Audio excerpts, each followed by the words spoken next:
Bharatiya Janata party और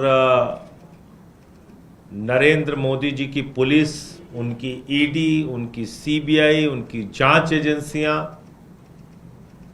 उनका एक ही मकसद है,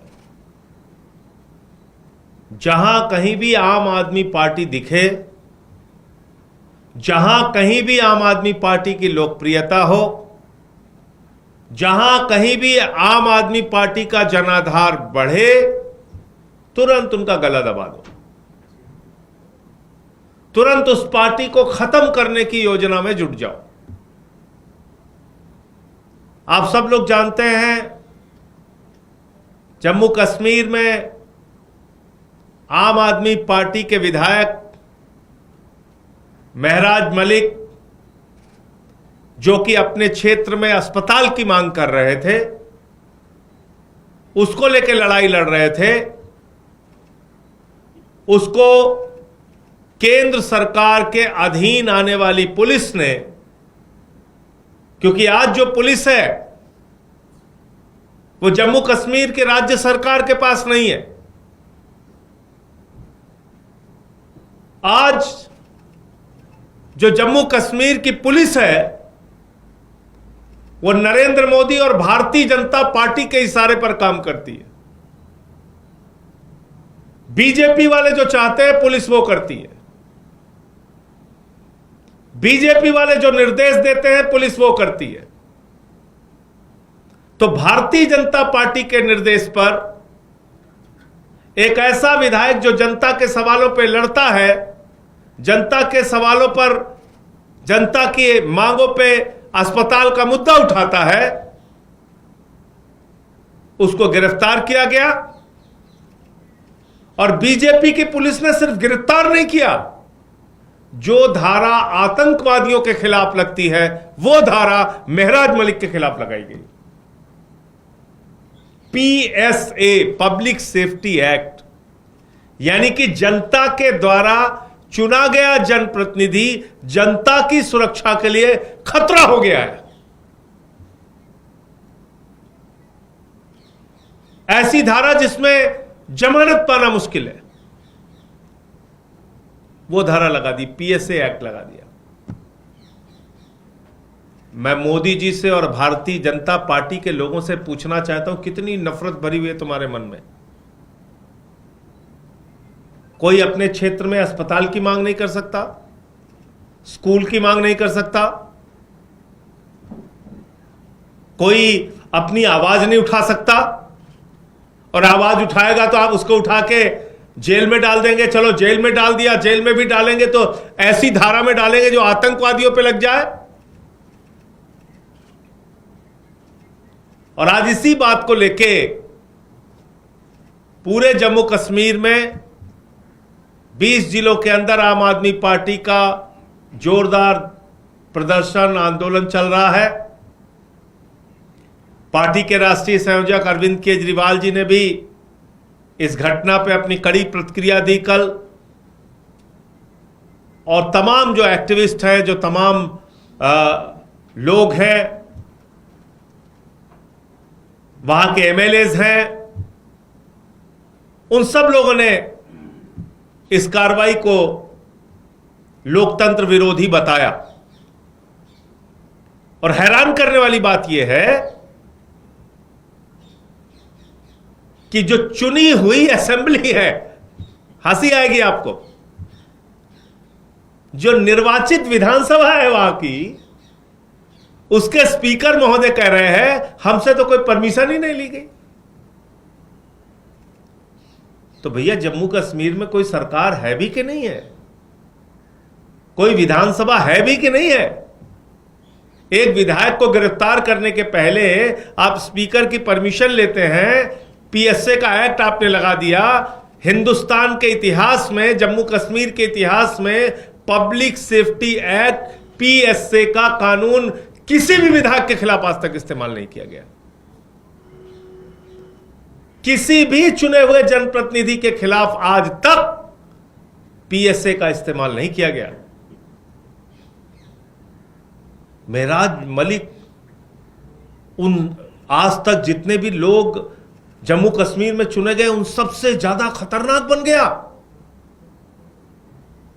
बीजेपी के लोगों, मोदी जी इतना डर हो गया उसकी लोकप्रियता से। आप मुझे बताइए, आपने उसके ऊपर पीएसए लगवा दिया, वो आतंकवादी है।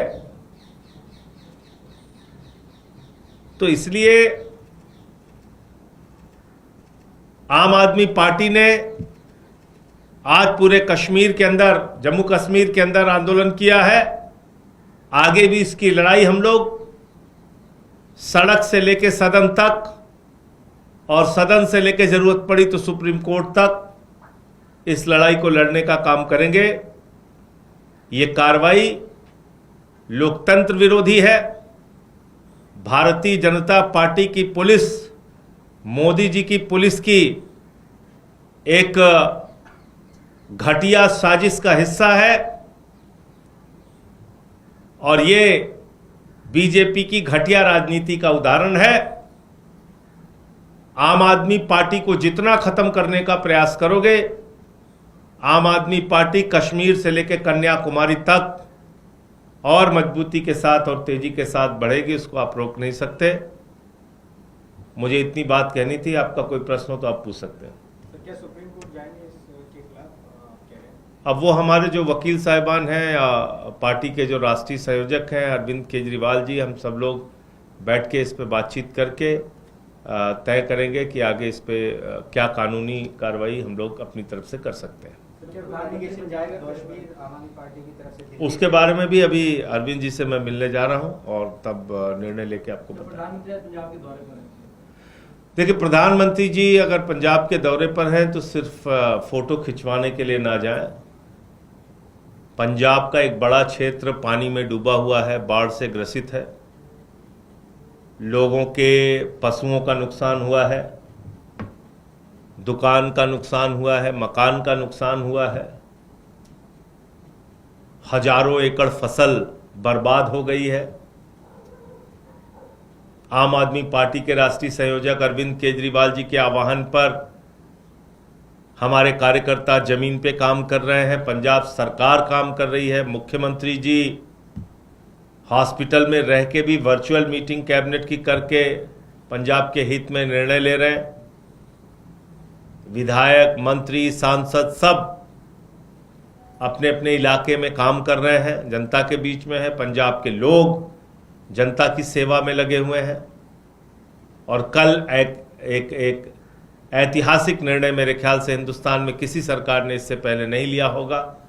फसल बर्बादी का मुआवजा 20,000 रुपए एकड़ ऐलान किया हमारी सरकार ने। उससे पहले दिल्ली के अंदर केजरीवाल जी ने यह निर्णय लिया था और अभी पंजाब में निर्णय हुआ है। तो मुझे लगता है कि बड़ी त्रासदी है, सड़कें टूटी हैं, मकान, दुकान, फसल, मवेशी सब बर्बाद हुए हैं। तो प्रधानमंत्री जी से मांग है वहाँ के मुख्यमंत्री भगवंत मान जी की कि कम से कम 20,000 करोड़ रुपए की राहत का पैकेज पंजाब को जरूर दिया जाए, और जिससे कि आगे लोगों की मदद हो सके। सर, राष्ट्रपति वोटिंग हो रही है, क्या उम्मीद रखते हैं?